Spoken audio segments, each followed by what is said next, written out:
Well, if you haven't heard, Nvidia is going to be reporting earnings after the bell today. Our next guest out with a new note saying the company's path to a $4 trillion market capitalization begins today with, quote, another drop-the-mic performance. He also thinks tech stock will continue to rally into year-end. If you haven't figured it out, he is Dan Ives, Wedbush Securities Global Head of Technology Research. Has a buy rating on Nvidia. Price target's 200. Why is it going to be a drop-the-mic quarter? I think right now, demand to supply is 15 to 1. And, they're the only game in town. And from all of our Asia trips that we talked about here on the show, it is just the beginning of this AI revolution. And I think as you start to see with Blackwell, Street's still underestimating what this is going to do as all the hyperscalers start to build out that AI CapEx at the top of that mountain. It's the godfather of AI, Jensen, Nvidia. And I think that's why tonight, it's going to be a drop the mic, get the popcorn out quarter. Is it going to be from the numbers reported, or is it going to also be from the commentary around guidance? Well, I think especially guidance, because Blackwell, when you look, we could be looking at a trajectory 20, 25, 30 billion a year, right? And if you look at how the street sort of modeled this, I think still massively underestimated in terms of where this go over the next year or two. Look, because my view is the big question is when could this get to 200 billion of annual revenue? And I think they continue to underestimate what Nvidia and what this AI spending, this tidal wave is going to do, not just for big tech, but especially with Nvidia. And that's why when Jensen speaks, everyone listens. But it just shows what's coming second, third, How hard is it to figure this out? We kind of have a sense for what all the hyperscalers, the main customers, are going to spend. They've told us in terms of their own commentary. Why is this a mystery?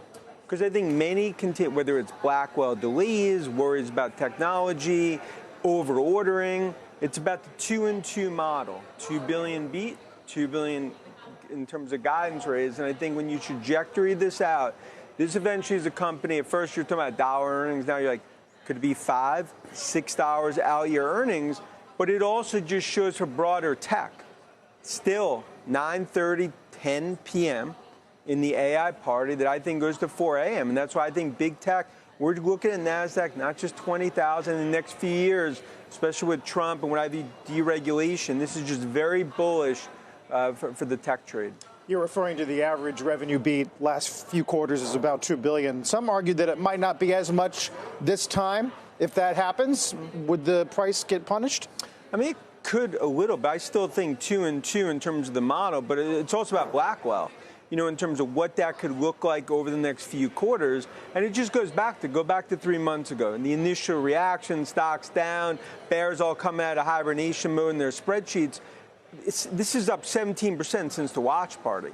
So as we continue to head in, I think we talk about $4 trillion. I think over the next 12, 18 months, besides them and Apple and others, we're going to be talking eventually about $5 trillion market caps in tech as this fourth industrial revolution plays out. You said that nobody's even close in terms of competition. Does that dynamic change in 2025? Look, I think AMD obviously trying to sort of get around the corner. Others will start to ultimately there's some private companies going to see a lot of funding in terms of trying to find who could ultimately be in this race.